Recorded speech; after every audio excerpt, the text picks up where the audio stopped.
Should be starting. You do it.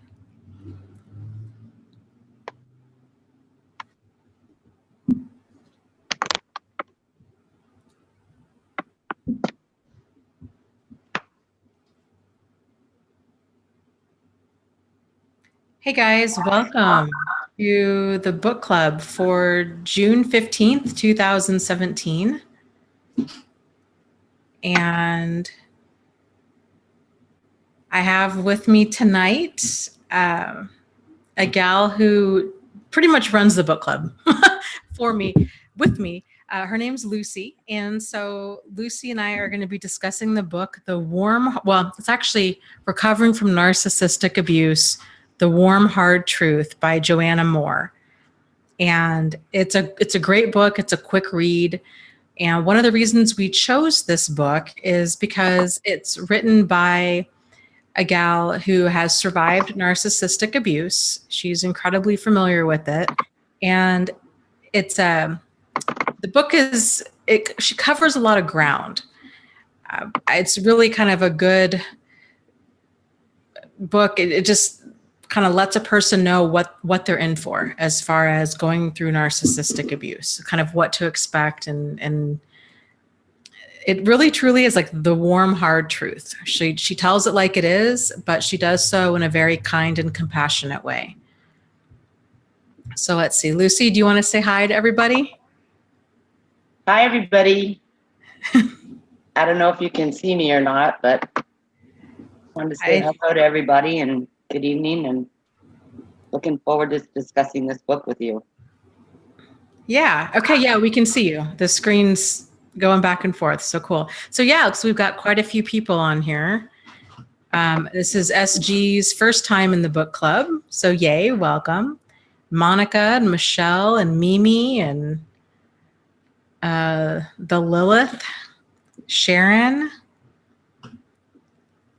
Lots of people are hopping on. So great. Welcome, everybody.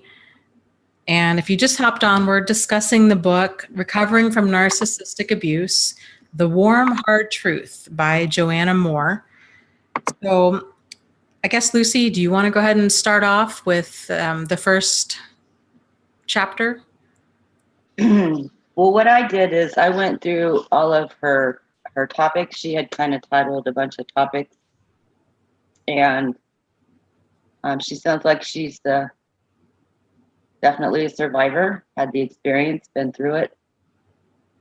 And I went through and just sort of made some notes on what she titled everything. And then I went through my own life and my own experiences and kind of made some comments. And I had to write them out. I'm not as good as Dana at this public speaking. Okay. So I'll probably be reading what I had to say. But why don't you, do you have the list of topics handy? Dana, the first one being the narcissist never loved you. I don't have them written out by topics. Oh, okay. I have my own list. Oh, okay. Well, she had a little essay for each kind of header. She had a header, and the first one was the narcissist never loved you. So I wanted to talk about that because that's a really tough thing to accept. And it's probably one of the toughest things. But it is also that acceptance of that helped me the most when I was trying to separate and in the relationship with my narcissist. I kind of had to do a little mantra for myself, and then this is how it goes. They don't respect me. They won't treat me with dignity and respect. They take every opportunity to attack me, tear me down, and it does not match my definition of love. Therefore, that was not love, despite how many times they ended their messages by saying they did love me. Because a lot of times they would go through this, hurling of insults and tear down, and then end it, I love you, Yeah. It was tough, but you have to understand and get this through your head. If someone won't treat you like they love you, then they don't love you. So that was a very hard thing to accept, particularly with my father. A parent is somebody that you kind of expect and count on to be there and love you. But I had to get really objective and let go of that fantasy that he ever really had.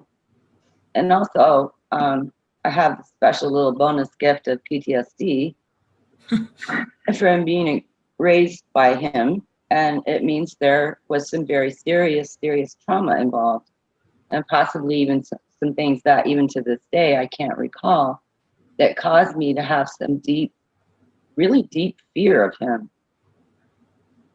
So I finally had to decide he's not trustworthy, he's not respectful, and he doesn't love me. And that really did help me to finally accept that and kind of come out of that fog and that fantasy. And that's so huge and so profound.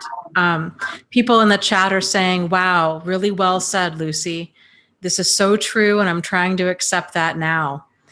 Another gal says, yes, this is not love. I can relate to this so much. And then she asks, but what if you cannot stop loving the narcissist? We do get to that later. She has some advice. I have contradictory advice. So we'll get to that. And it's quite a bit further down in my notes, but I will come back to that. I love that you touched on the, what is love? Like asking ourselves, what is love? Because love, it truly is, it's action. It's not words. And so oftentimes abuse is minimized or completely invalidated when a person does all of these hurtful things. And then they follow it up with, oh, well, I'm like, I love you. Or a lot of times parents will be awful to their children and then say, well, I'm doing this because I care. Or maybe another parent might make an excuse and say, oh, well, your father or your mother really doesn't mean it. They just don't know how, they don't know how to act right now, or they're upset, but they really do love you. And so when people are getting those mixed messages of somehow abuse goes hand in hand with love, it's so incredibly confusing. And the reality is that abuse and love are not even in the same ballpark.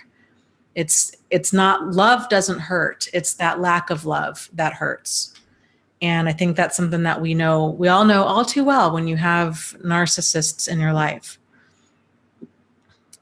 She also goes on, one of the points that follows that is, in order to get healthy, you absolutely have to cut or limit contact. They don't get better and they don't let go. If you need to change your number, your address, your job, your car, where you shop, your name, or even move as far away as you can, then that's something that you need to do. And I agree completely. It's not about, I know it's inconvenient and I know it's not fair, but these people, they don't tend to let go. And it can be exhausting to have to continually look over your shoulder or to worry about running into them or when they're going to contact you next time. It's one of the things I wish I would have done early on would have been to change my email, change my social media, and just breathe easier. How about you, Lucy? What do you think about all that? Yeah, I mean, my phone number is blocked. I've blocked every email that I was aware of. For a lot of people, there wasn't just one, unfortunately. There rarely is, yeah. Yeah, so I do what I can. Really, the only way anybody could possibly reach me is U.S. mail. It's good. I can't stop the mail. Yeah. Good. Real quick, some people are asking about the book club and how to join it. So if you're interested in joining the book club, you can find information for it on my website over at thriveafterabuse.com. Actually, you might not be able to. I need to double check. I don't know. I'll put information over on the book club page as far as how to go about it. If you go to the book club section, you'll see all of the books that we're reading for the rest of 2017. You can email me at deardana@thriveafterabuse and put in the subject line like something, book club. So I know that you're interested. And then what that would entail is if you want to read the book and you want to be a part of the discussion, then email me and we'll start getting a group together where we can have a group discussion like this on YouTube. If you're concerned at all about privacy, we can have your camera off where it's just your voice, or you could have your camera, filming a plant or something like that. So, and just real quick, so Lucy and I met about 10 minutes before the book club started to make sure that we had all of this stuff figured out. So we would make sure that your privacy and all of that's taken care of before we go live. Just kind of an FYI. Okay, so moving on to the next point. She talks about, the narcissist. The narcissist doesn't love. They don't love anybody but themselves. They never loved you, and they won't love the next person either. They may seem happy with their new target, but it's an act, and they will treat them the same way. The narcissist isn't sorry. They will not be sorry, and they will not learn their lesson. Okay, so what I have down is same point. The narcissist is never going to love anyone. So it's not in the same way that you and I think about love. And they really are just not capable. That's another idea that really helped me a lot with acceptance, is it's simply not within their realm of capability. Their view of people is more utilitarian, and that people can be useful. So they can be used to achieve a goal. Like they could be getting some kind of status from affiliation with you. I suspect that my last boyfriend, that was part of it. I had a good reputation. We worked in the same place. I was climbing the ladder and a tiny bit faster than him, but my integrity was universally recognized. I'm not just saying that, it was recognized by managers across a large region. So I believe that he affiliated himself with me to sort of have that rub off on him, sort of a reflection. But it could also be money, possessions, sex. You could be a plaything or a toy to them. And they could just be using you for entertainment or diversion, distraction from boredom, or just somebody that it's fun to practice on and refine and hone their mind game skills on. Yeah. But whatever it is, it's not love. They truly cannot see you at all, not really. It can almost be thought of like a cold, impersonal business contractor arrangement, except for one difference. You're not going to get equal or value or return, even if you think of it like a business contract, because they are using you for something. You're not even receiving an equal measure in return, and it's not a fair exchange. Yes. So. Yeah, it's so true. And I think so many of us that have gone through that sudden discard, that's just such an emotionally devastating thing to experience. And people ask all the time, they're like, but what if, right? Now, what if they moved on, we broke up on Thursday, they've already got a new partner on Saturday, and they seem so happy and like nothing's wrong. And here I am left my life is blown apart and I can barely function, and they seem so happy with this new person. And that act can seem so convincing, and it can seem like maybe we were the problem all along, because they just seem so happy, healthy, well-adjusted in this new relationship. But the reality is, normal, healthy people don't move that fast, and they just don't, they don't operate like a light switch. Like, one moment I love you, the next moment you don't exist.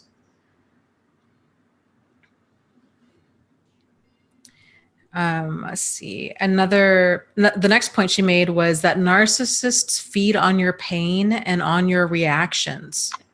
Don't show any emotion, and don't give them the satisfaction of knowing that they're bothering you.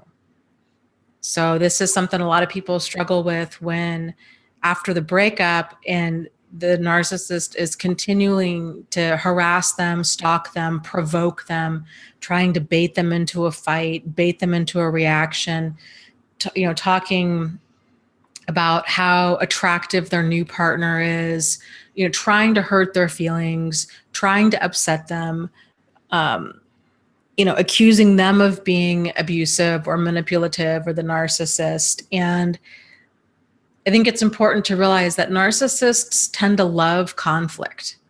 They love to make it all about them. And if they can provoke that reaction within you, then it's their sick way of feeling like they've won. So to go gray rock, as difficult as that may be, and to just stay emotionally neutral and just not let them realize that they're getting to you. And if you don't have to have any conversation with them, to go no contact sooner than later, because these people, they're energy vampires, and they'll just suck energy and time.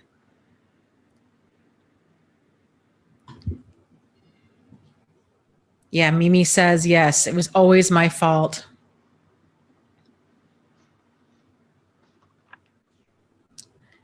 Yep, and my feelings never mattered.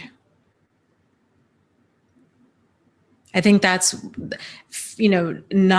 not being seen or heard by a narcissist it's so incredibly painful, because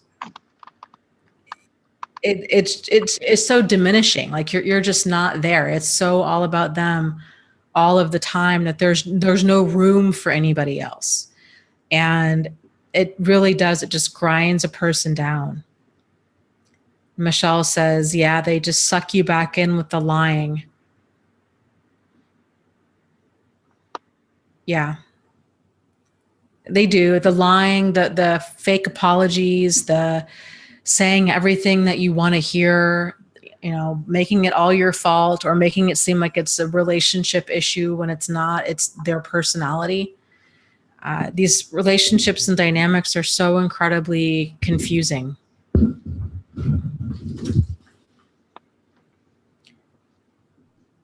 Okay, let's see. The next point I have here is, and this is a big one. Most people will not understand that you were abused. They think that abusers are 100% mean and cruel 100% of the time, and that they'd be able to spot one. And she goes on to explain, everybody's against child abuse or spousal abuse or, what have you, in theory. But the reality is, when it comes to a person actually being abused, all of those people that'll tell you, oh, I'm so against child abuse, I'm so against sexual abuse, I'm so against, physical abuse or verbal abuse, they actually, in practice, they actually tend to support the abusive person. They think, oh, well, there's two sides to every story, and maybe it's a communication issue, or, you kind of need to forgive and forget. And a big part of that is because a lot of people walk around thinking that abusive people are abusive 100% of the time, and that they would somehow know if a person was abusive. But the reality is, abusive people, they oftentimes don't look like the wolf in wolf's clothing. They don't look problematic. They tend to come across as very charming, very likable, very funny, easy to be around, until they're not. And then when they're not, and when that abusive side comes out, their enablers tend to justify and minimize, saying things like, oh, it's because this person had a bad childhood, or it was because their ex cheated on him, or it's because they were spoiled, and they just don't know any better, or it's because they were tired or have a new baby at home, or they had a long day, or. But the reality is there is no excuse for abuse. And it's important to realize that, and to not excuse it. And if you've got people around you that are siding with the abuser, or they want to stay friends with them, or they want to stay friends with both of you, those people are toxic too. And it's okay to distance yourself from them as well, and to be around people that acknowledge and validate what you've been through. Support groups can be really great for this. I know for me personally, I didn't feel heard or understood or validated at all until I found one. I even felt like when I was in therapy that I was embarrassed. I was embarrassed to tell my therapist the full truth as to what was going on, because I knew it sounded crazy, and I felt like I was being overly dramatic. But finding that first support group, everything began to make sense when I found all these other people that were going through the exact same thing that I had gone through. So highly recommend joining some support groups. You can find them online. I have one on my website, thriveafterabuse.com. You can Google narcissistic abuse, and you can find more support groups out there. There's also, a dozen or so support groups on Facebook, if you're interested in going that route. So what's been your experience with this, Lucy, with people not understanding that you were abused? It's pretty common. But if you don't mind, I'm not going as quick as you are through my notes. Oh, okay, sure. You want to back up? I had something this is actually my longest piece, and it's really important to me to speak on it. Go for it. So if you don't mind, I'd like to go back to the narcissist is not sorry, that particular point, because some things have been coming up on the live streams, and I also see it a lot on the forum, where people are saying, and I've experienced this too, feeling like they're the narcissist. Mm-hmm. And I know we even touched on that last night some. But I have something I'd like to talk about on that. So first of all, starting out with them, it's just another hard truth to face, that they cannot feel remorse. They just don't feel any obligation to try to correct a wrong. They really can't do it. I mean, even if you get that faux apology, the one that goes something like, I'm sorry if I did anything that hurt your feelings, when they should know they did hurt your feelings, but they sidestep it by saying things like if. It's just not sincere. It's not heartfelt. It's very inauthentic. And here's the real kicker. They can't learn from it. They'll do it again next week, in the next hour, or in the next sentence. And so the way it's phrased, they're still blaming you if you get hurt. If I hurt you, that's kind of your fault, So, but the truth is, they're really doing it for the power trip and the control. And they've done something like name calling or put downs or insults, or they'll be using sarcasm, or they'll be mocking you. Something has been done to exert power and control of you, and they've stepped over into that realm of abuse, and it bothers you. So if you protest it, they'll tell you, well, you're too sensitive, or you can't take a joke, or you just need to toughen up. But it's never their own behavior that needs to change. It's always on you to make the changes to yourself, to adapt and become able to tolerate their behavior. So to me, that's another tell. If they can't apologize, or they can only faux apologize, and then they continue to repeat the exact same behavior over and over again, like I said, next week, next hour, next sentence. They didn't learn anything. So I think this is where we get turned around and start thinking, well, maybe we're the narcissist. Because we'll say something fairly innocuous to them like, wow, I'm sorry that happened to you, or I'm sorry you don't like the spinach, or please try to understand how I'm feeling. And you'll receive an explosion of rage and anger in response. And they'll accuse you of the most outrageous things that never happened. They'll tell you what you're really doing, what you're really thinking, what you're really believing. And because, and this is a big point that some other authors bring up too, we're overly conscientious. We begin to self-doubt. And we start to question ourselves over and over again. And we go through and tear our own words apart, try to understand what they saw or how they felt. Because you can see they felt some kind of insult when you said, I'm sorry that happened to you, or please try to understand how I feel. You can see they get enraged, but why? So you go back to yourself and you start taking it apart. And we take people at face value. If they tell us that we injured them, we believe them. Mm-hmm. So at the same time, they're kind of training you to walk on those eggshells. Because if you never know what's going to cause or incite that rage to just explode, even the most benign and innocuous remark can become something to examine and tear to pieces before you dare to speak. So their rage can become so overwhelming and so violent. We come to believe we're doing something wrong, even when we only may be trying to convey our own sympathy to them or ask for sympathy from them. But most of those attempts get met with rage. So we take the blame, we assume the responsibility, and we begin to believe that we're the narcissist and we're the ones that are causing the problems.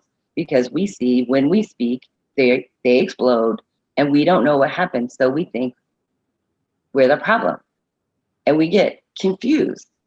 So all along, though, I think the real problem was with them and their inability to tolerate any vulnerability and their inability to receive or to give any empathy, sympathy, or compassion.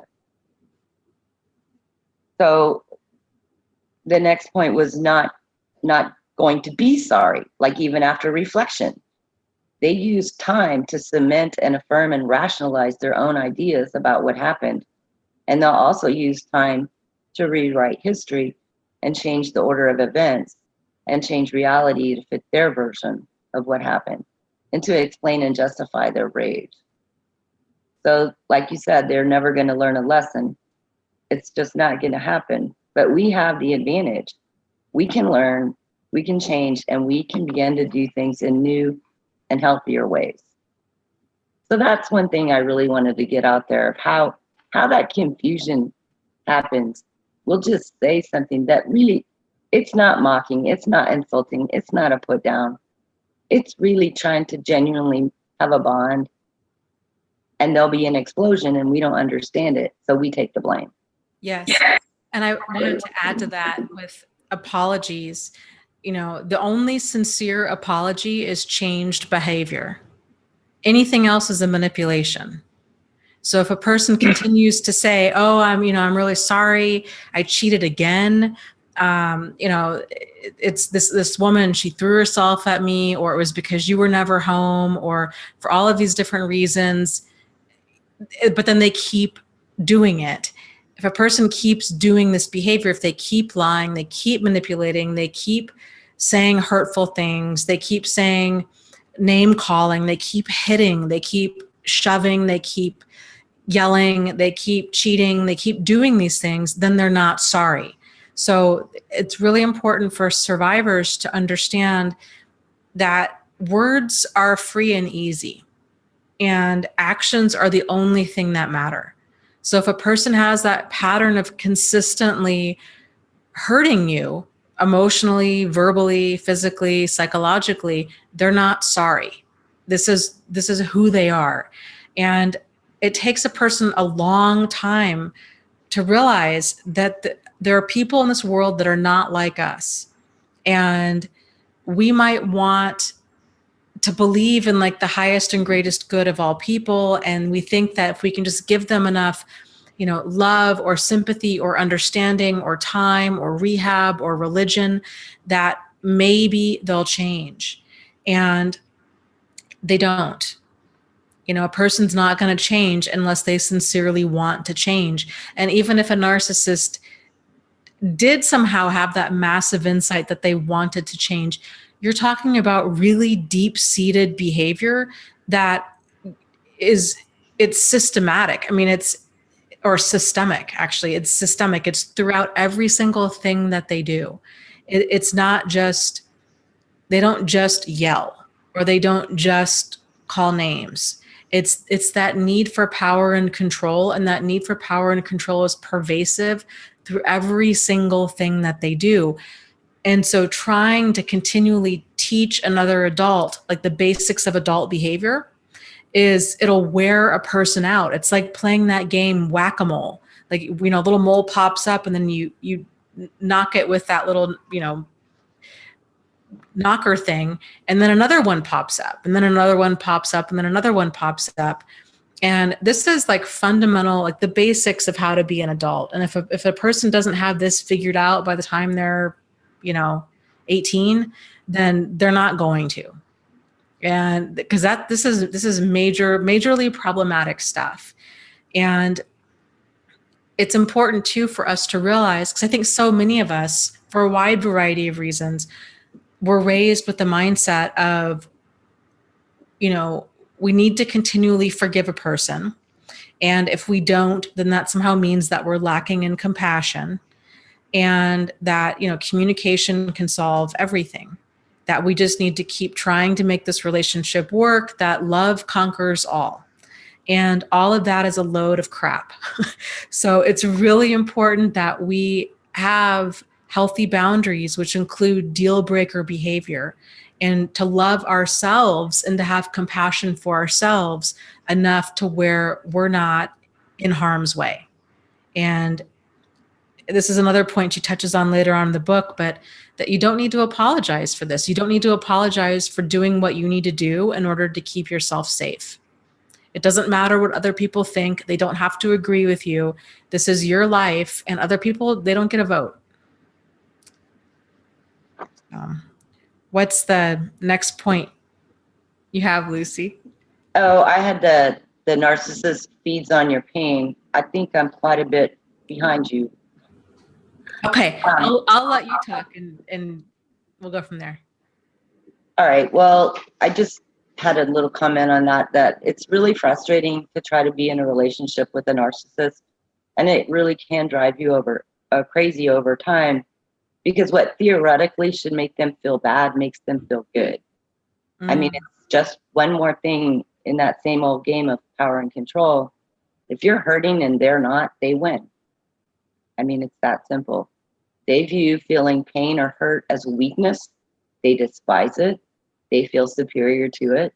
And they feel powerful if they're able to inflict it and not feel it themselves. So it's tough to accept that, but it's true. Yeah.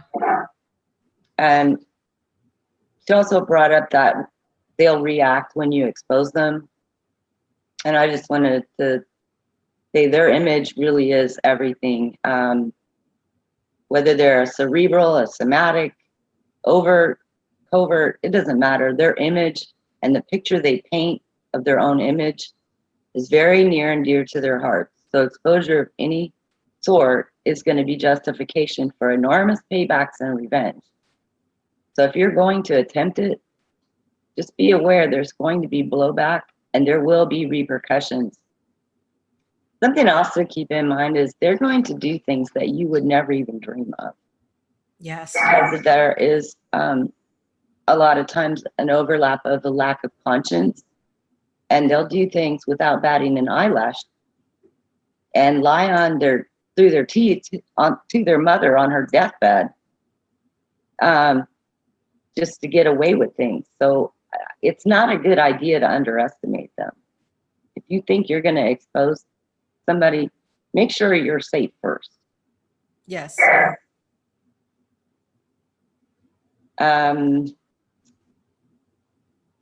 We did talk about most people not caring about the narcissist abusing you. We kind of went through that real quick. But one of the reasons I think that is, yeah, a whole lot of people don't understand it. But I also think that a lot of narcissistic behavior has been normalized today through media and television, cartoons. And we talked about this some yesterday too. I think people are just becoming kind of immune and numb to it and accepting it as normal. So I think that could be a contributing factor to why people kind of shrug when you bring it up. They're going numb from seeing so much of it. Just a thought. I agree.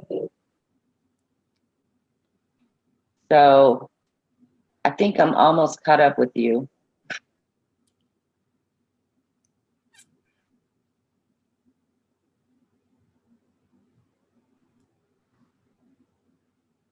I'm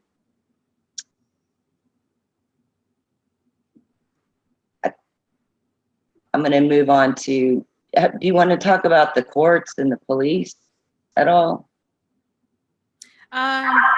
Sure. You know, just she touches a couple of brief comments that I understand the police not knowing about narcissism. I mean, that's not their job. Their job is to keep the peace, really. And they're kind of like, they don't care who started it. They want it to end. So I kind of get that. And also courts not understanding narcissism.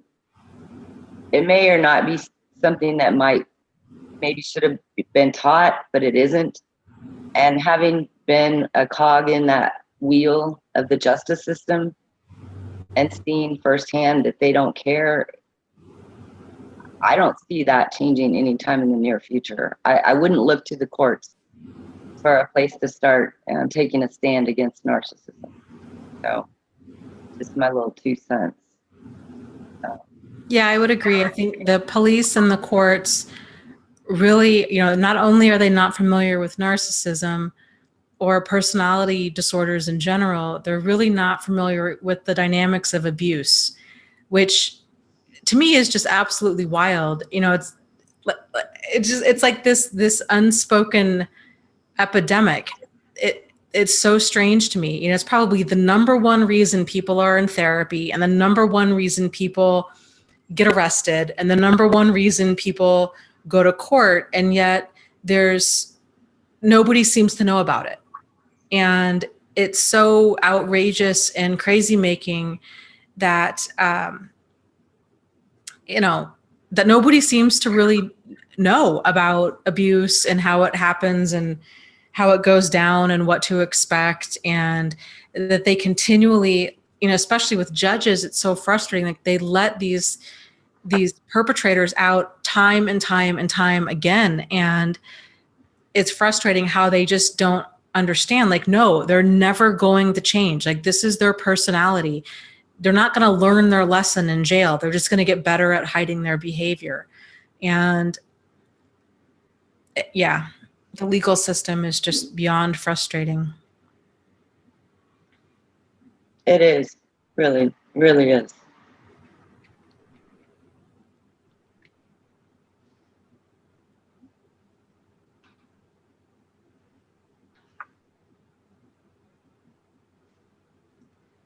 Let's see, the next point that I have on here, and I might be skipping around. I wasn't as thorough as you were with with your chapter breakdown. You are the book club guru, so I'm learning. Thank you. So she has this point on there. She says, it's important to take care of yourself right now. Be extra good to yourself. Take a hot bath, stay in bed and watch a movie, read a book.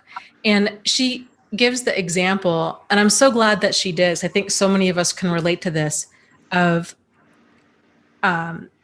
she really struggled with what self-care meant. And for so long, she wouldn't even go to the doctor when she was sick.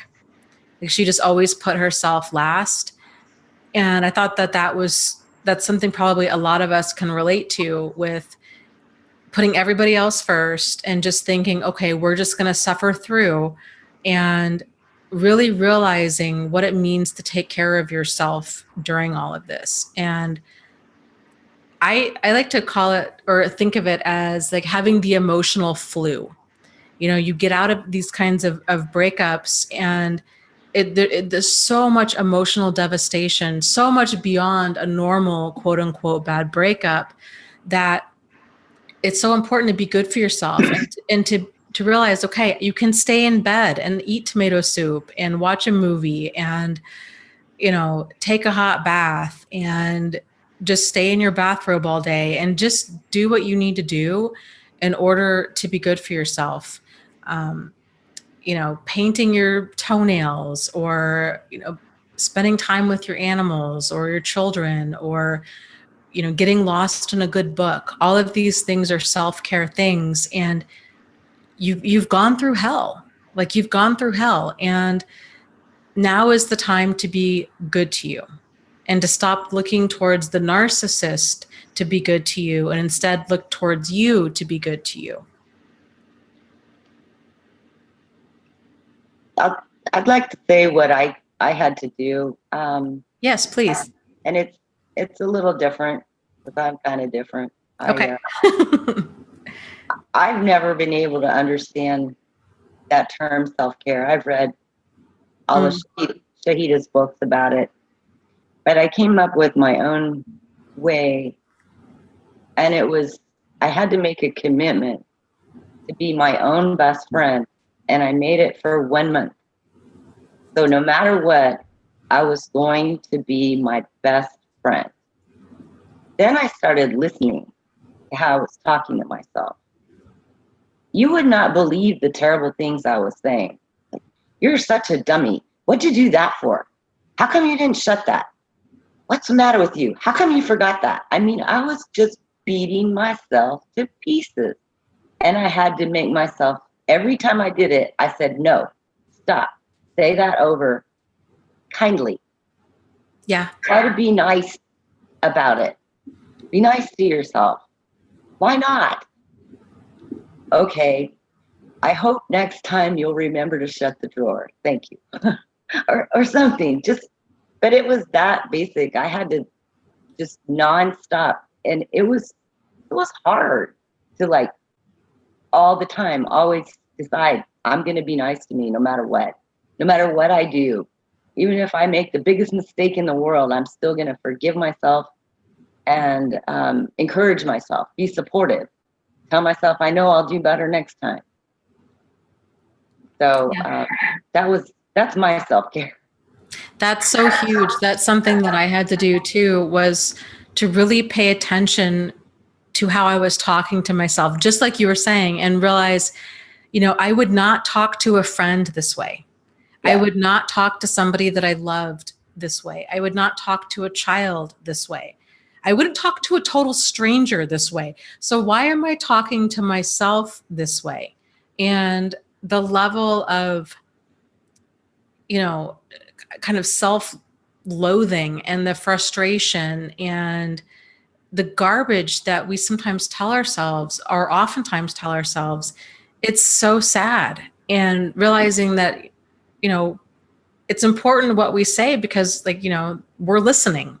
And if we're continually telling ourselves, you know, that we're stupid or fat or ugly or incapable or all of these things, you know, then we're kind of grinding ourselves down. And to really realize, you know, self-love, self-care starts with like Lucy was saying, really treating yourself like your best friend, learning to really to root yourself on and to appreciate, to see what you're doing right, and to build yourself up and to be your own cheerleader through things. Right. It's huge.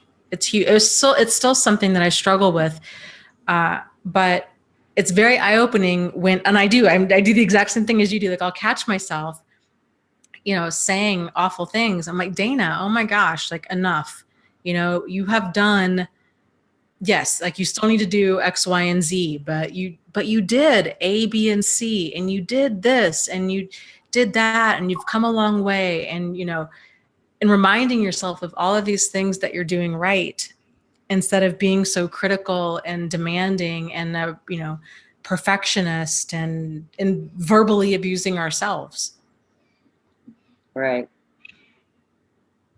Yeah, that's huge. What else do you do or did you do for self-care? That was the biggest piece of it. I mean, I live alone, so I can do pretty much whatever I want when I want. So it wasn't that difficult to, prioritize myself. There isn't anyone else to prioritize most of the time. But just the way I was treating myself was horrible. I mean, if I started the coffee without the coffee cup underneath, oh, it's disaster, Mm-hmm. Then I had to learn to be patient and kind to myself. I could see how I had really put me on the bottom. Yeah. I was last man on the totem pole and I was volunteering for it. Right. You know what you were saying about living alone and really not having anybody else to make a priority. I realized in my own life, even though at that time when I was living alone, I was still doing things like, eating food that I wouldn't have fed a friend or a child. Like, I was eating a lot of cereal for meals. I was, just not taking care of myself on several different levels. And it really helped me to shift my thinking to, if I thought about myself as a friend or as kind of like my whole inner child, how would I nourish and nurture like that inner child? Like, what would I give them to eat? What would I have them wear for clothes? Because for a long time I was running around in clothes that didn't fit, or they were really ratty, or they were really old, or, it seriously makes me want to cry when I think about like the crumbs that I had settled for. And for decades, and this is way before Jack and Steve even entered my life, and where I got these messages from that was somehow, that should have been good enough. And it's not. Yeah, I agree. So I guess you weren't going for shabby chic when you wore the rags. No, no, I was not. I just didn't feel worthy of, it felt like an extravagance to buy, not even like expensive clothes, but even just like clothes that fit. Right. Yeah, never again. I would never, if I had a child, I would never do that to them. So I would never do that to a child, I shouldn't be doing that to myself. Something's off there. I agree. Okay, so the next point I have from Joanna's book is don't take their abuse personally. How they treat you is how they will treat all of their targets. If you're a good parent, they'll tell you that you're a bad parent. If you have hobbies and talents, they'll insult those too. Their behavior is not a reflection of you, it's a reflection of them. This is what they do. This is what they will continue to do. What do you think about that part, Lucy? I have a real hard time with that. I struggle with not taking the abuse personally. Yes, I did maybe too. I'm just weak. But they did do it to me. I mean, it hurt me. Mm-hmm. So to me, it was personal, and there wasn't any other way for me to slice it. And just knowing they would have done it to anyone else really didn't make me feel any better. And try to keep in mind too that we're talking about all of my family of origin. So a father, a sister, and 2 brothers. And then in addition, my boyfriend and then a roommate. So, you know, when you're living with someone and they're doing it to you, it's really hard to not take it personally. Those are, as far as I'm concerned, those are words. I mean, people say them on the forums, they say them in books, don't take it personal, they do it to anybody. It's still very hard to not take it personally. Completely. So maybe I'm weak, but No, I don't think it has anything to do with being weak. I felt the same way when I came to that part, and for the exact same reason, you know, and I know that Joanna didn't mean it like this because she's gone through this, but you know, it can feel really invalidating to be told, oh, well, just, it's the whole kind of like, oh, sticks and stones can break your bones, but words will never hurt you. And it's like, whoever said that has obviously never been through verbal abuse, because words can destroy a person. And it's really hard. How do you not take it personally when they're personally attacking you? But I think it can be helpful to realize that it isn't just you. It's not just us, that this is how they are, and it's their personality, and kind of the whole, you know, wherever you go, there you are, that they're going to bring that abusive personality with them everywhere else. And yeah, I wished it was worded in a different way, although I don't really know how else it could be worded. But yeah, it's, you know, it's them, like it's them. It's not us, it's them. So. So that kind of brings us to the next point where she says, examine yourself. Yes, go for it. Well, there's a verse in the Bible that people love to quote, and in particular, I've noticed that narcissists like to quote it. And it starts out, judge not, lest ye be judged. But everybody leaves out the next part. And it's the most important part.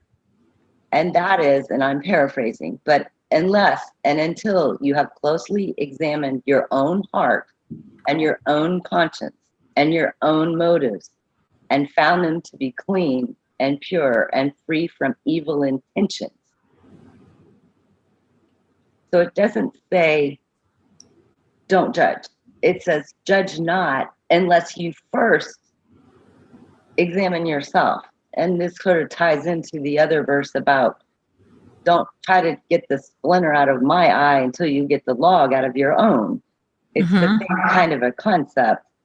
You have to examine yourself first before you can start being discerning. And that's when, after you've really scrutinized your heart and find it to be clean and with no malicious intent or evil intent, now you can discern and understand what's going on and who's abusing who.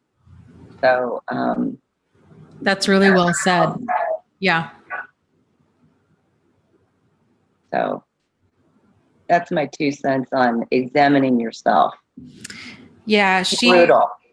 Yeah, it is. It is. One of my takeaways from that part was she had said, you know, if you found yourself with more than one narcissist in your life, you know, it's worth examining if there's something about you that's attracting them or lets them stay for too long. Don't try to enter a new relationship until you can examine your boundaries and standards. And I think that's important because I see this time and time again. I went through this as well, where people tend to come across my videos or the support group or what have you, because they have this one relationship that's so over the top, you know, awful, that they start researching stuff, they come across narcissism or sociopathy or psychopathy, things begin making sense. And they get to the place where they start feeling like, okay, I can function. Like I can get out of bed, I can shower, I can actually go to work. I'm wanting to get back out into life. And they think that that's being healed. And they feel like this relationship with this one narcissist. And again, because we talk about this, we're like, it's not you, it's them. And so they think, okay, it's the narcissist. The narcissist is the problem. It was a fluke thing. It was like a hit and run accident. It's not going to happen again. Yay me for getting the narcissist out of my life. But then what tends to happen, I would say like the vast majority of the time, at least 90% of the time, people don't have just one narcissist in their life. There's generally a pattern of narcissists in their life. Whether they see it or not is another story. But it's very common for people to get out of one abusive relationship and then go into another one. And when this starts happening, then they can really feel like I can't trust anybody. I don't know how to keep myself safe. And then they start kind of linking up these incorrect cause and effect where they think, okay, all men are bad, or all blondes are bad, or all, attorneys are bad. They start trying to avoid people based on, they don't know how to keep themselves safe. So they're kind of grabbing at straws thinking, okay, what's the common denominator here? Or online dating in general is just bad. And the reality is it's not necessarily any of those things, but until we can discern the difference between what's problematic behavior and what's not and why, and then having those healthy boundaries and standards and going slow, because anybody can seem, especially online, anybody can seem like a really great person. And it's going to take, generally anywhere from a few dates to a few months to really see who they really are. And it's so important to just go slow and to love yourself enough to be able to walk away from a problematic situation. Doesn't matter how great they are, how funny they are, how, good looking, how any of that. Like, we've got to love ourselves enough to walk away. And so really examining our boundaries and standards and our deal breaker behavior and getting in tune. This might be the most important part is getting in tune with how you feel when things are off, because that's one of the earliest warning signs. And this is also something that I see in the support group time and time again. People will post, different like text messages or snippets of conversation from like a new person that they're dating. And they're like, hey guys, what do you think about this? Is this problematic? Is this not? I can't really tell. And the reality is, if a we generally don't experience confusion unless we're seeing something that's a problem and wishing that it wasn't. So if you're feeling that something's off, it's probably because something's off. And the text is only going to tell part of the picture. It's going to be the full picture that only you know. You're going to be picking up on signs that other people aren't going to be picking up on. And this was something that I did in my own life. So, I was in this relationship with Jack that, his double life came out and it was just craziness. Then fast forward a couple years, I got involved with another guy, and right away, and I had known him for several years, but never on that kind of a level. But right away, all of my night terrors were kicking up again, and I found myself having a lot of anxiety. And I really thought it's because I must have issues with men or dating. It makes sense, right? But the reality is that there was a lot. I mean, to me, it's so obvious now, but there were a lot of things that he was doing, that whole rushing of intimacy, things not really lining up. We were moving way too quick, that the deeper part of my brain was picking up and trying to warn me, but I didn't want to see that. And so I kept moving full speed ahead, and I had all of these internal alarms going off. And then sure enough, that relationship exploded, exploded. So, but also during that time, I was asking my friends, because I was to the point where I was shaking. Like, I was having so much anxiety about this. I didn't want to ruin a good thing because I had issues. And I was asking friends, I'm like, what do you think about him? And everybody was like, oh, Dana, he's so awesome. He's so amazing. You guys are so, you're so lucky. And the reality is I was picking up on things that they didn't see. They saw that charming, likable, charismatic side of him. They weren't seeing the like rushing of intimacy and the whirlwind stuff, and they weren't getting that vibe that I was getting because they weren't targets. I was the target. So, your situation best. If it feels like something's off, something's off. It's if it's real, if the relationship is real, it'll still be there in a month or a year from now. And it's okay to just go slow, just really, really go slow and focus on being choosy instead of being chosen. You're not going to ruin a relationship because you have issues. It's, if they're meant for you, they're going to be okay with moving at your pace. And, so, yeah. Yeah, I agree that boundaries are probably the biggest thing that I had to work on myself. Not them, me. I had to improve my boundaries. I thought I had great boundaries. Another problem I had is I was almost deaf to my internal alarm system. I can't really explain that to you. I don't know whether it's from a lifetime of experiencing this phenomenon or what, but it was, I can't tell you how many times I told my therapist, I need to buy my intuition a bullhorn. It's not loud enough. It's a whisper. So I didn't have night terrors and the really clanging gongs going off. It would be, something's not right here. And that's about as loud as it would get. Something's not right here. But I couldn't identify it. I couldn't have told you what it was. I can now. So learning how to set boundaries, not even understanding that I didn't have any. I walked through life relying on other people's boundaries to get me through life. And that works pretty good with most people because most people are not narcissists. But their boundaries kept us both safe. But when I ran into a narcissist, I was fair game. I was wide open. I kind of touched on that last night, and I think I might have even thrown you for a loop there. I said, you can't have unconditional love between two adults. And boundaries are conditions.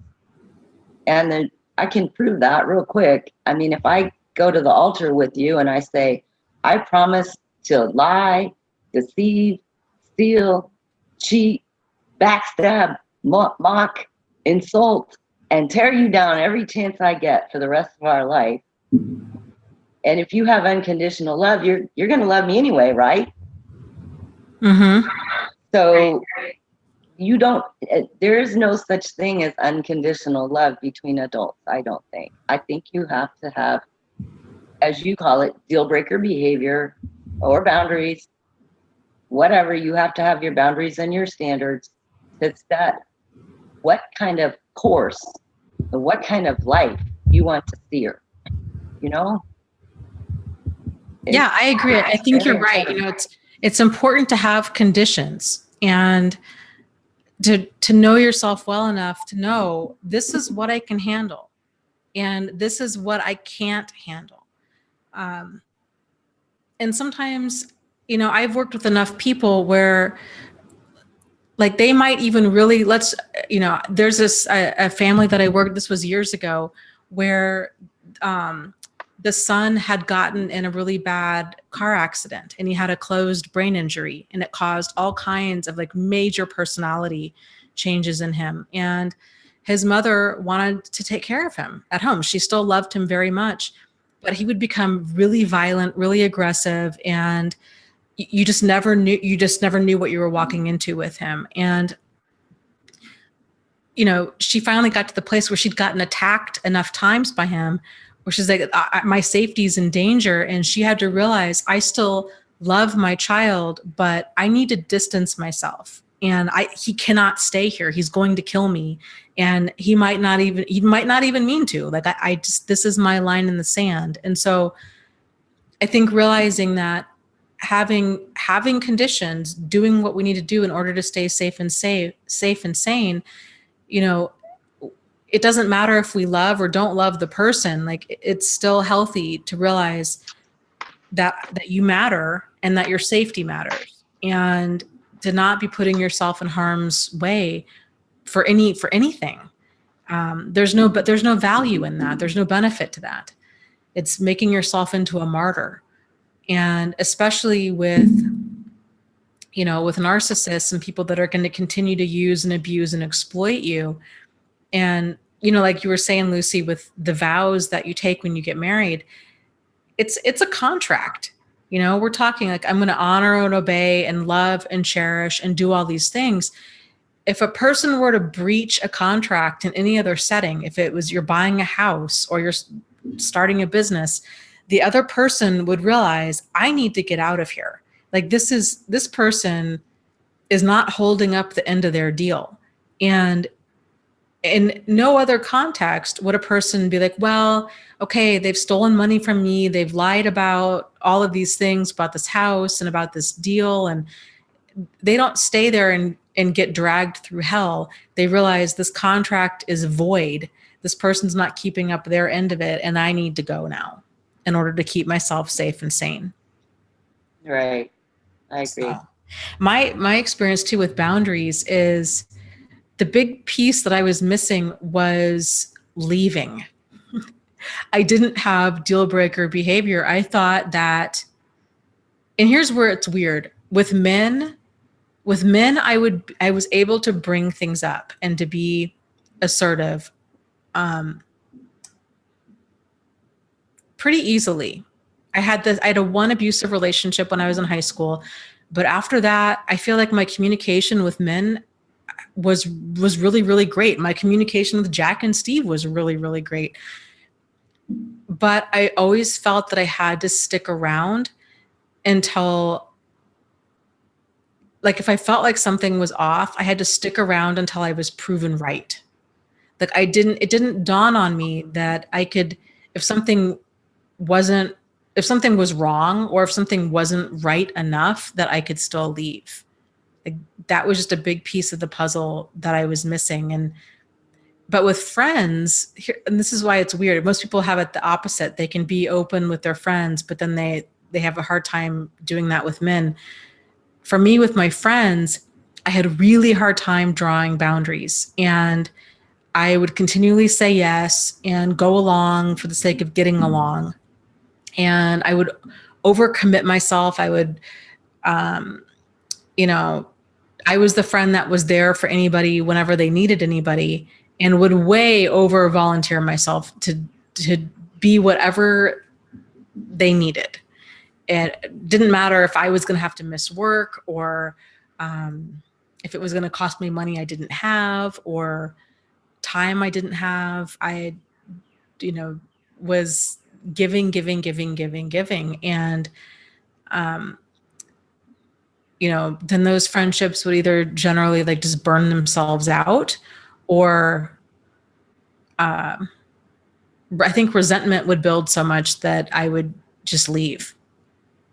So, and I think a lot of people do that, or a lot of people will confuse, especially when they're in a relationship with a narcissist, they'll confuse yelling and screaming and slamming doors and confronting them about their behavior as boundaries. And that's not boundaries. Like, that's just fighting. So boundaries is saying, this is what I will tolerate. This is what I won't tolerate. If the stuff that I won't tolerate happens, I'm going to leave. Like, there has to be that consequence part to the boundary. Yes. Yeah. So that kind of ties into one of the other points the author made about don't find out too much about the narcissist. And I think somebody earlier in the show had kind of brought that up. And I can't totally commit to that school of thought. I think you have to find out as much as you need to in order to break the bond. And particularly in your case and in mine, there was no outward indicator. There wasn't abusive behavior, not overt. It was extremely hidden, extremely covert, and we never saw it. So I'd say in some cases, find out as much as you need to in order to be able to break the bond and to leave is my recommendation. I agree completely. Just the way it worked out for me. I had to do some pretty extensive digging, but I felt extremely disloyal doing it. I felt like the worst betrayer in the world to be pretty much doing a background check on somebody I'd known 30 years. But once I did, I was horrified. Everything I'd ever been told wasn't true. I mean, the person was that good of a liar. And I mean, I thought I learned a lot between the time I was 30 and 40. And I thought, I'm ready for a relationship. I dated, but I didn't get involved for 10 years. So when I got involved with this guy, and he was the perfect gentleman, and there were no clues, I thought I died and gone to heaven. Years and years. But in the end, everything wasn't true. But if I hadn't have made these inquiries and dug in, I might still be sitting here pining for him. So I say find out as much as you have to be able to cut your heart off from being attached to that person. Find out who they really are enough to be able to leave. Yes. I agree. One of the biggest gifts that I had from both with my relationship with Jack and Steve was talking to their exes. And I'm so thankful that they both were open to that. And it was just so validating once I realized, oh, this is a pattern of behavior. This is who they are. This is what they do. It's not just me. That was when I realized, okay, this is not a communication issue. This isn't that they are unhappy in the relationship. This is what they do. And this is what they're going to continue to do. And so it was a lot easier for me to walk away and not look back, So yeah, I agree. It's important. People need to do what they need to do in order to get that closure for themselves to fully, and it's so hard. It's so hard to really fully wrap your mind around, that this is a personality and it's a character deficit and that they're not going to change. And I see so many people, myself included, get stuck in this mindset of, well, how do I know that they're really a narcissist or really a sociopath? Maybe they're just, an alcoholic sex addict who's verbally abusive. And, where I am, and this was my thinking, like with Jack, well, maybe he was just a sex addict. And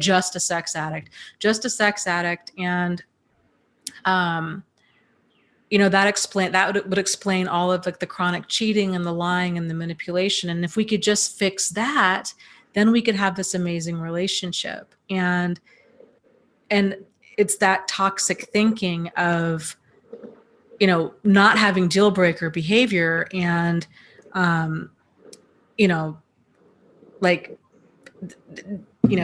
it's not, that's, to me, that's not even workable. Like makes, I don't know, it's scary to think that there was a point in my life where I would think that that would be workable. And I think it just speaks to how many of us, we just tend to hang in there until we can't hang on anymore. And we get very emotionally involved, and you can't really totally discount the power of your emotions. And then there's the investment of time. I had 17 years in. I didn't want to say 17 years was a complete and total waste, but it was. Yeah. Well, it was a waste in that it wasn't what you thought it was, but I would say that it really kind of catapulted you to this next level of understanding of yourself. And I mean, right? And like who you are and your intuition. And it's kind of the whole thing of like, God doesn't give us what we want. He gives us what we need. Good point. Good point. So it's not a loss. It's just, it's not what we thought it was. Right. Okay, so the next point I have here, this was a big one. This is something else that came up in the support group today, is narcissists look for naive people with poor boundaries.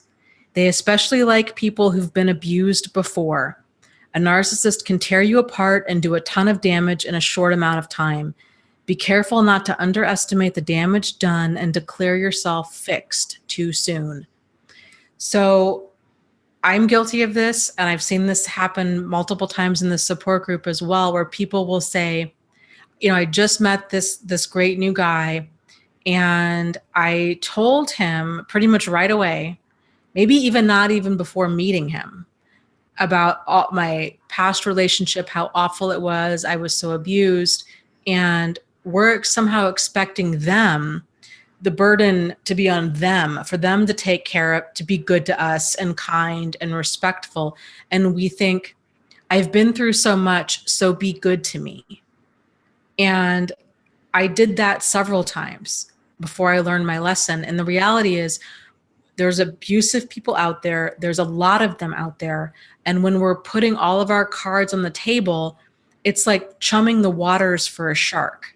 So when you're saying, I'm so broken and vulnerable and scared and lonely, please be good to me, they are just, it's exactly what they want to hear, and they are eating it up, and then they're going to be locked on target. So it's really important for us to realize that our story, what we went through, it's a deeply personal thing, and to let that come out in time instead of all at once, all in the beginning. Because here's something else that can happen with that. If you're too open about this too soon, it can be very overwhelming to a person who's never experienced anything like this, and it can send them running in the wrong direction. So, and then we feel awful. Like, oh my goodness, I just told them way too much. I scared them off.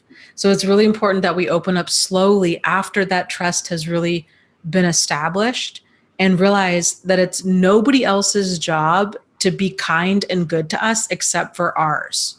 So we can't outsource that. We can't expect a total stranger to have our best interest in mind more so than we do.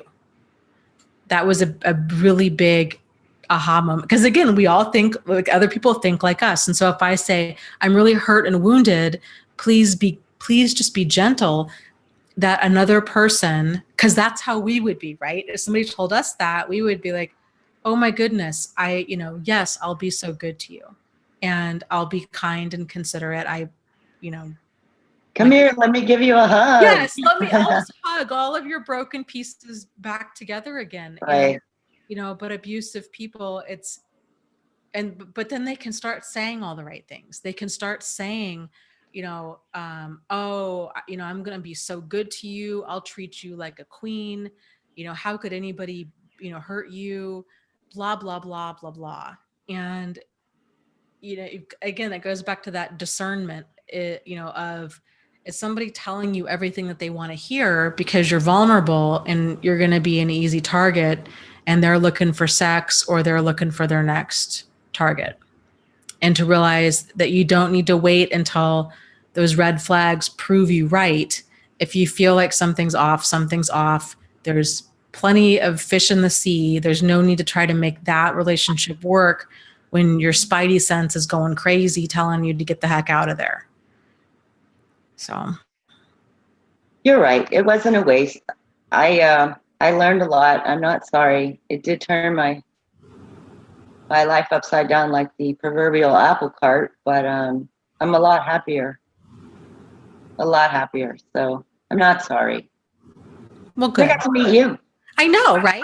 And yeah, and I got to meet you. That honestly, for real, like this has been one of the coolest things about doing this YouTube channel and the support groups is I feel like for the first time in my life that I'm meeting all of these people that I always kind of wished were out there.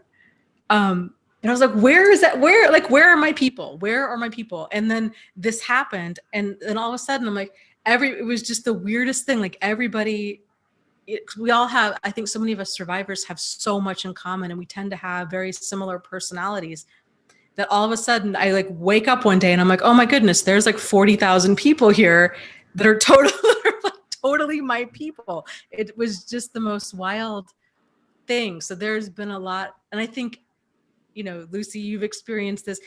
I think there's a lot of people that have been in the support group that have also experienced this of feeling so validated and supported and understood, and lots of meeting these other nice people where it's like, man, sometimes we joke that, support groups it's the group that nobody wants to join, but that everybody's glad that there's so many members because, Yeah. it is. It's really nice to kind of find your people that you probably wouldn't have found any other way. That's true. I started with a support group as well. And this is my third or fourth one, maybe fifth.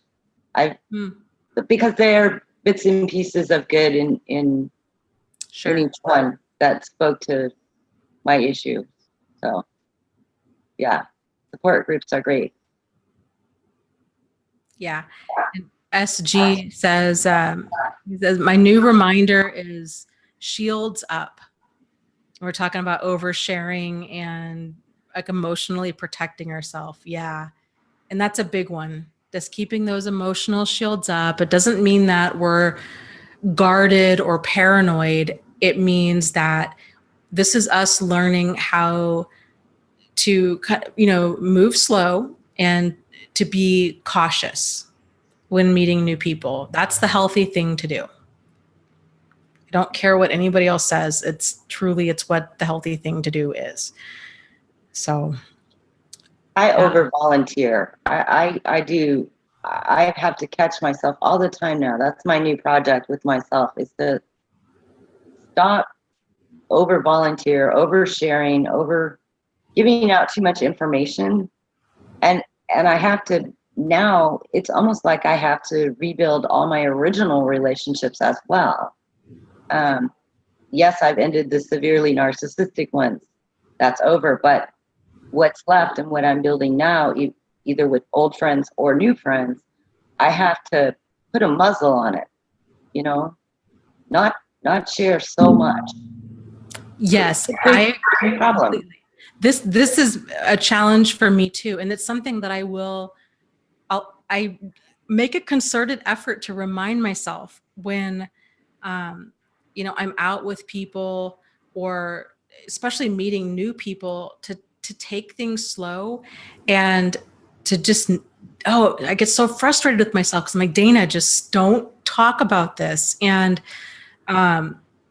something that's helped me is if I'm around new people, I can't drink, because if I get like even half a beer in me, you can't stop. I can't stop. I'm a talker anyhow, but then I really get going, and then I'll leave that meeting or whatever, and then I just feel almost nauseated because I've overshared so much. So I yeah. can relate. I can relate. I understand. Yeah. So Melissa, thank you so much. I made a donation through the super chat. She says, this channel and your support group has saved my life. That's awesome. That's awesome. I'm so like, that's what it's all about. I'm so thankful that the support group and the videos and stuff have been able to make such a huge impact in your life. It's just absolutely, it never gets old. Like, and it never ceases to amaze me how far, these videos can go. I mean, it's just the coolest thing that it can reach people all over the world. So I'm so glad. So thank you so much. I appreciate it. Okay, so the last section here was on, we have parenting and then a family member. So I'll get a little bit into the parenting part, and then Lucy, you want to take over with the family member part? Sure. Okay. So the parenting part, she says, focus on your parenting before getting into another relationship. Your children were in an abusive relationship too. And if you start dating when you're lonely and hurt, you will most likely attract predators. Wait at least 3 months before introducing the new person to your child. I would agree completely with this. So right now, you were in an abusive relationship. If you have children, they were too, and they're traumatized. And it's important for them to get settled into this new way, this new life, whatever this might mean for them. And for them to realize that you're there and that it's safe and that they're loved and that they are important and a priority. And I would say wait, I mean, at a minimum, like at least a year, ideally, after one of these relationships before you even think about dating, just especially if you have kids, just to kind of get them, just to get everything settled and to make sure that, you've had the time to work on your boundaries and your deal breaker behavior and to get really clear about kind of what you're looking for and, what you want in your life. And yes, waiting a minimum of 3 months of dating a new person before you're introducing them to your child. Because again, predators, they are out there, and it's very common for, abusive, predatory people to target single parents because they want access to their children. And, it's important to go slow and to realize, okay, yeah, like, you don't want to be on the radar of the wrong people. And if you are, you want to be able to have enough to be at a place where you can walk away when something doesn't feel right. And so it really helps to have friends, have hobbies, have a life. And so when you are dating, that new person is just, I talk about this a lot, like they're like the candles on the cake. They're not the cake, and then they're not the icing. Like you already have all that in place. They're just the candles on the cake. So you're not holding your breath, waiting to live your life, waiting to have fun. You're not waiting for this new person to come along so you can start living. You already are living. You're enjoying your life. You're not looking to them to have their love validate you or fix you. That you're able to get all of that in place to where, you're enjoying your life. And if somebody great shows up, then great. And if not, then not. But that you're not going to try to make a toxic relationship work. So, okay. And then the next part, and actually real quick, there's been a question here that a guy has asked multiple times about a child. He says, Dana, could you please give your insight on how to handle a 3-month pregnant ex-girlfriend, just so I can help minimize the damage of the baby growing up with her? She's a covert narcissist.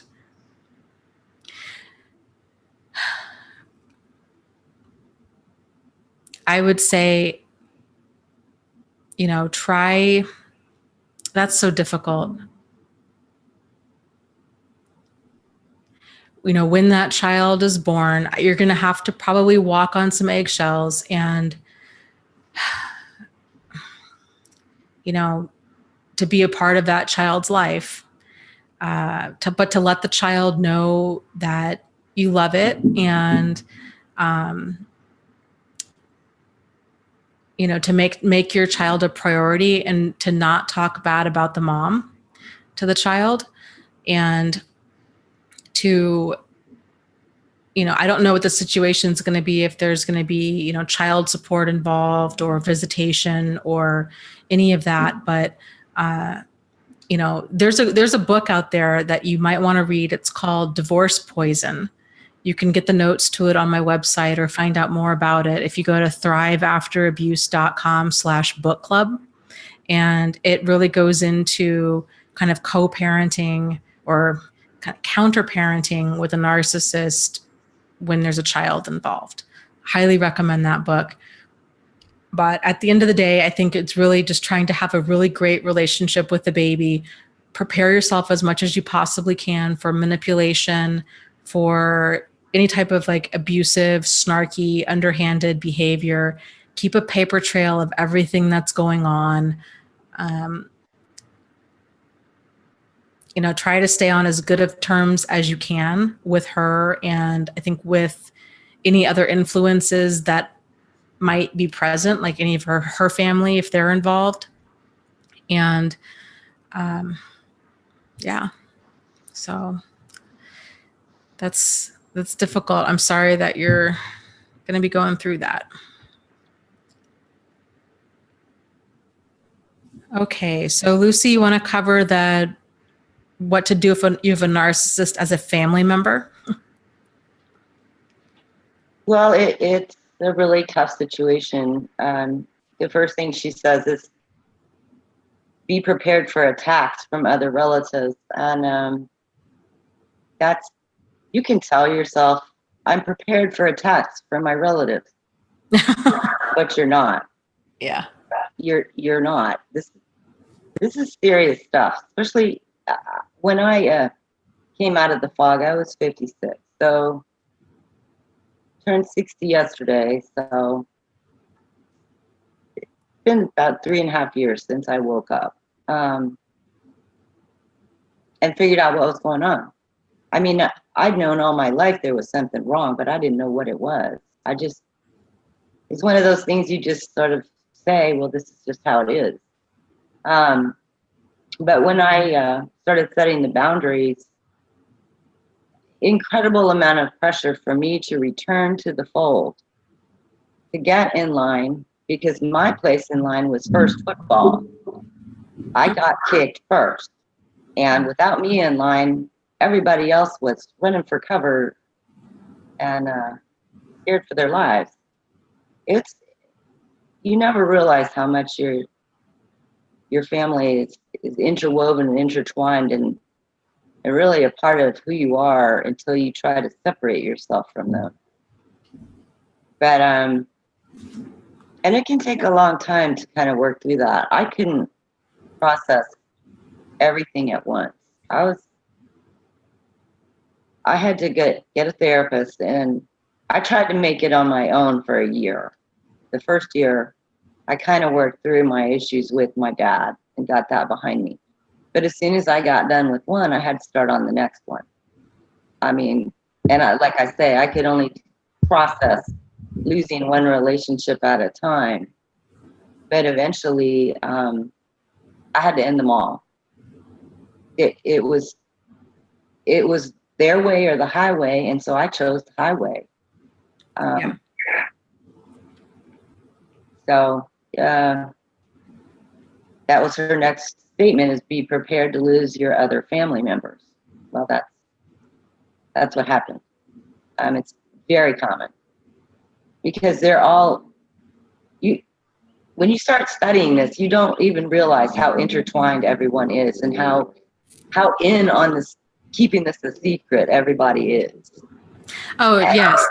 Just the level of like dysfunction and denial and enabling and, this kind of just toxic, twisted belief systems about, oh, we know, well, they're family. I actually heard kind of a great saying the other day. It's something along the lines of, to not cut off contact with a toxic family member because they're family is a lot like saying you don't want to cut off a tumor because it's a part of you.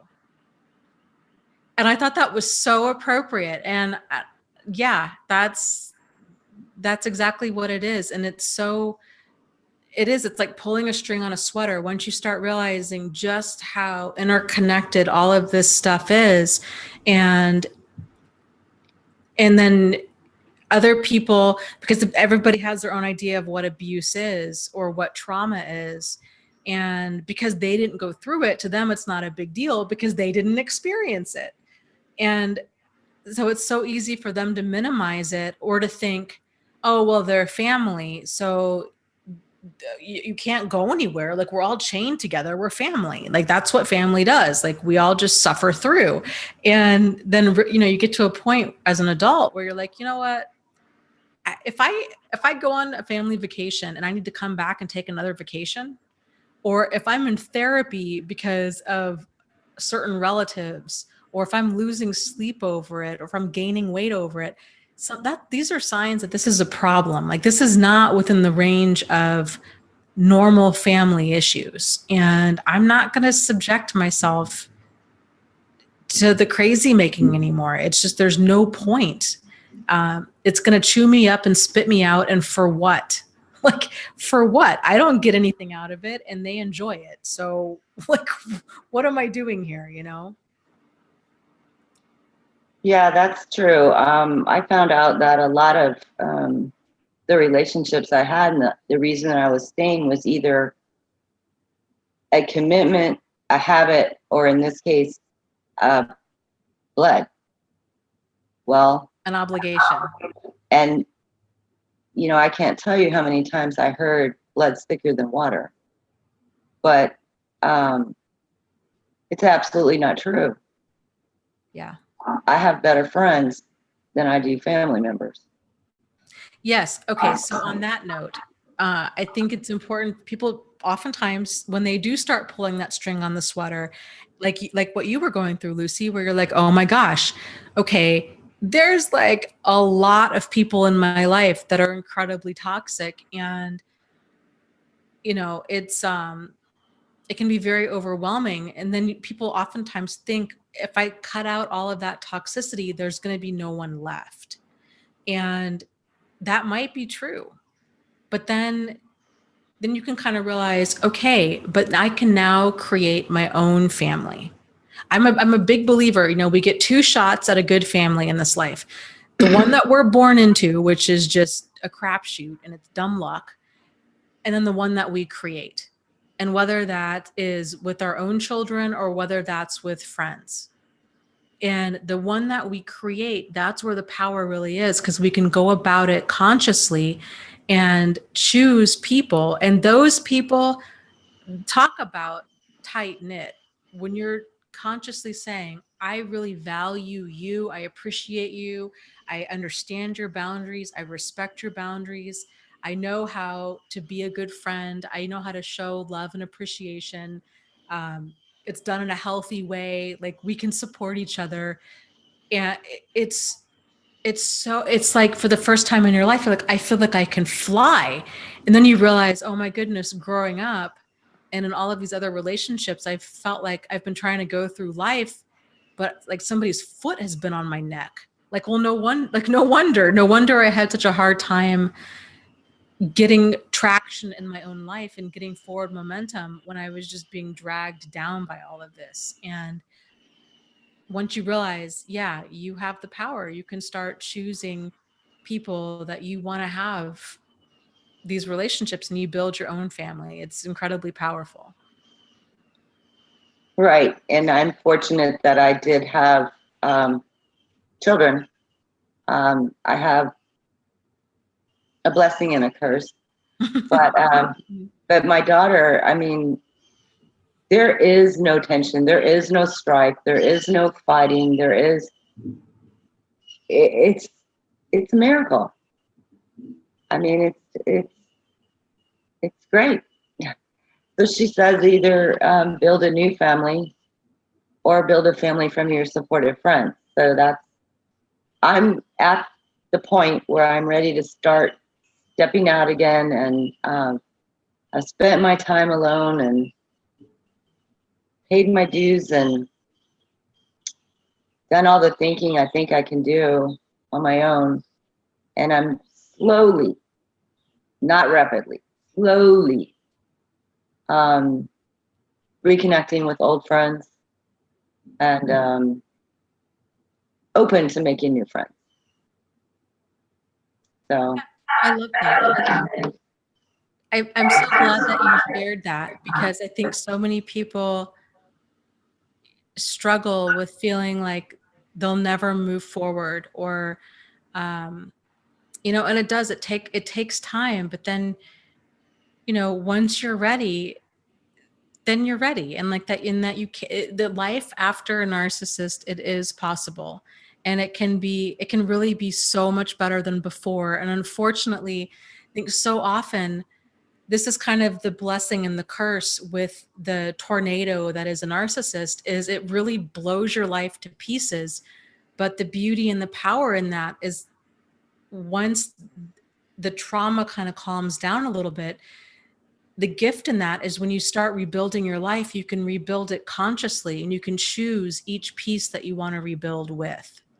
And most people go through life, they go through a life of mediocrity and relationships that they hate, and there's all this tension and drama and chaos, and they never get to the place where their life is blown apart, or that things are bad enough, and they kind of just live this life where it's like a slow drain.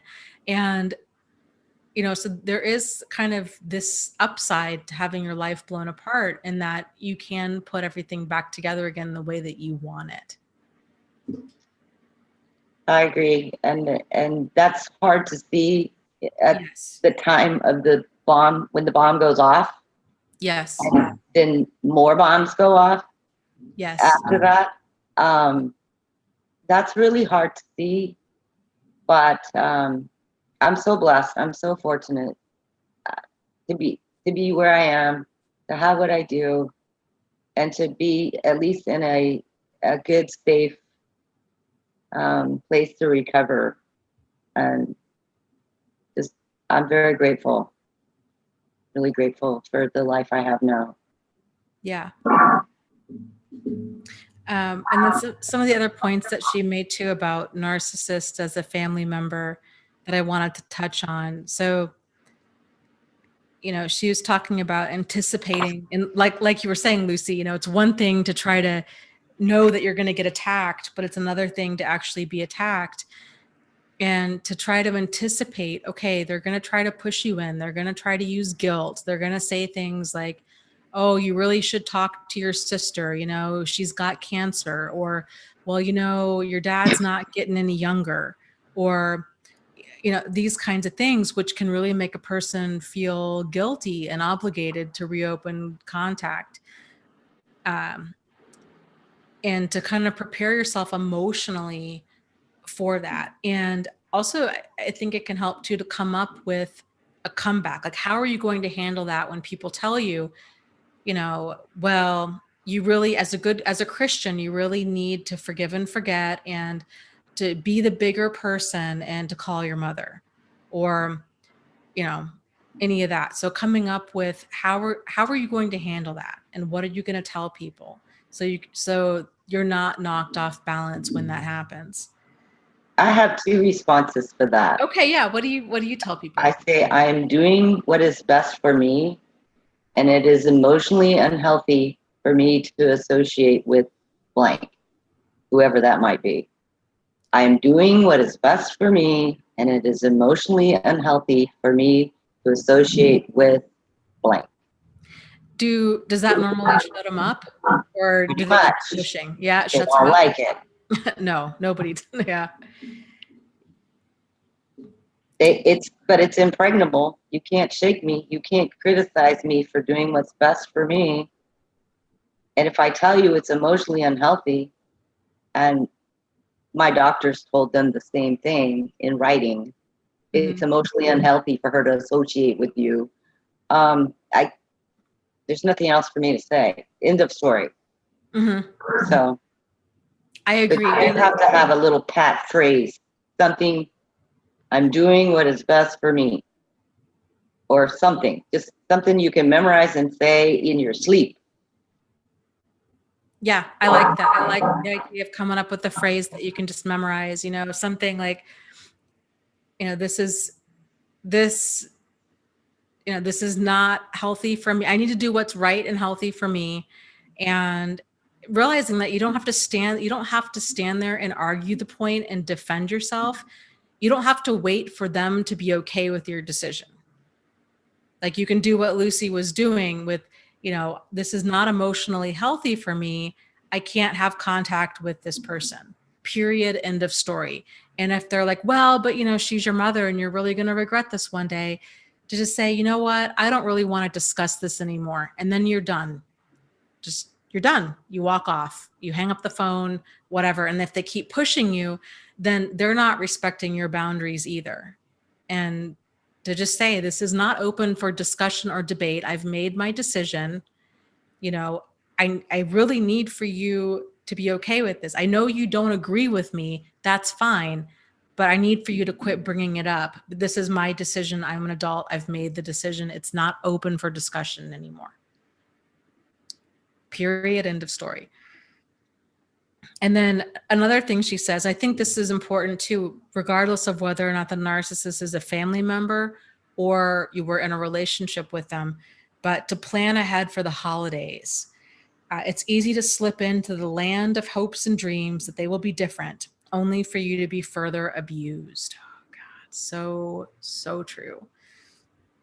And not only abuse, and not even like overtly abuse, but it's all of those, like the disappointments and the snarky comments and the stress and the frustration and that emotional roller coaster yet again. So to really truly see things as they are and to realize, okay, this holiday is coming up. I want to, you know, I really want to call them. I want to spend time with them, but this isn't healthy. It's not going to be this fantasy situation that I'm hoping it's going to be. I'm probably going to be walking into this den of dysfunction. So do I really want this in my life? And if I've gone no contact, you know, then what am I going to do instead? Like, am I okay with sitting at home on Christmas Eve, you know, eating popcorn and watching Miracle on 34th Street? I'm totally okay with that. But if you're not, if you're going to fall into a deep depression, then to come up with an alternate plan.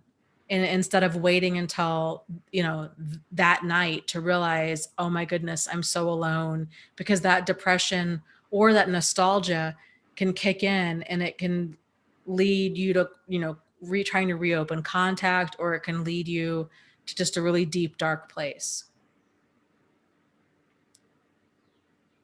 So do you have anything else to add about the book, Lucy? No, just on the holidays, I'm fortunate that I haven't had a problem yet, and so I've been doing this for 3 years, and either do something with my children or do something with friends.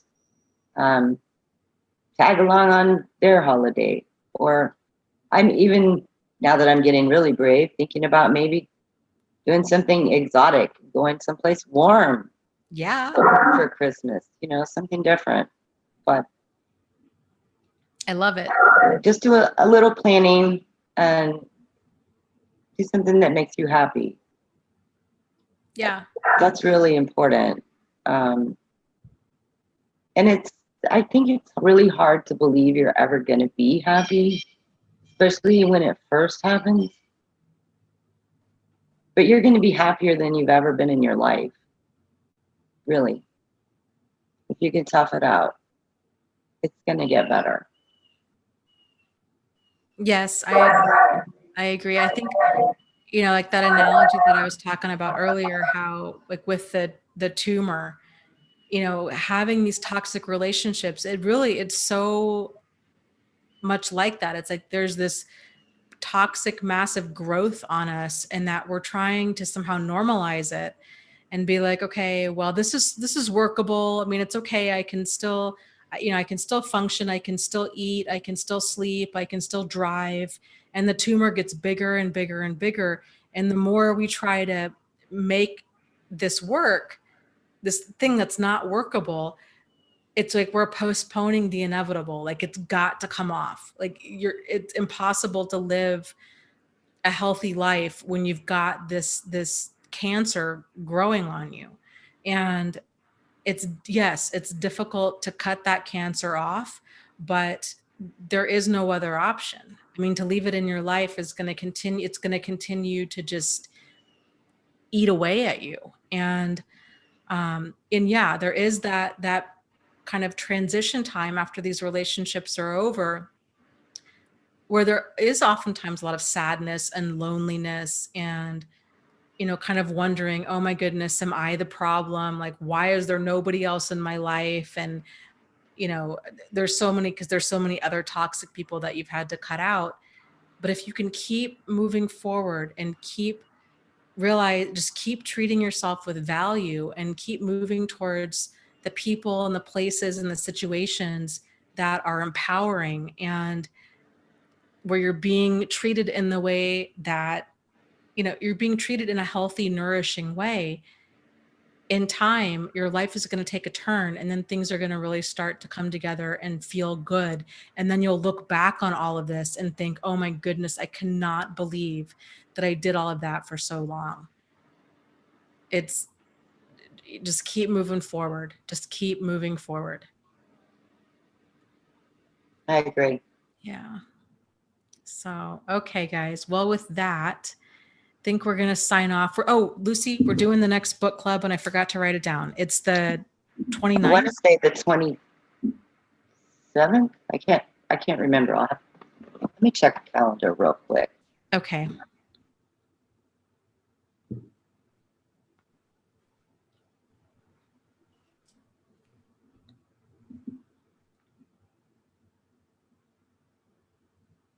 You're right. 29th. The 29th. You are good. And then which book is it again? In Sheep's Clothing? Yes. By Yes. George Simon, right? Yeah, we did it a little bit out of order. It was actually In Sheep's Clothing, then The Warm Hard Truth, but we're doing it both in June. Get back on track. That's right. That's right.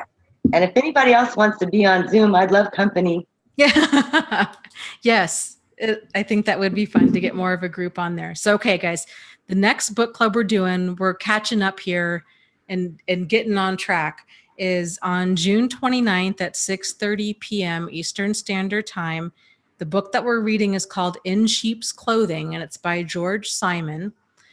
You can find out more about that book if you go to my website, thriveafterabuse.com/book club. And if you're interested in joining Lucy as a member of the book club here, you can email me at deardana@thriveafterabuse, and we can arrange to make that happen. So with that said, thank you guys so much for joining us, and I'll see you next Wednesday for our normal live stream, which is Wednesday at 8:30 p.m. Eastern Standard Time. And we'll go from there. So as always, guys, lots of love to you. You are not alone. You are not crazy, and you really can move forward and heal from this. So take care, and I will talk to you soon. Okay. Good night.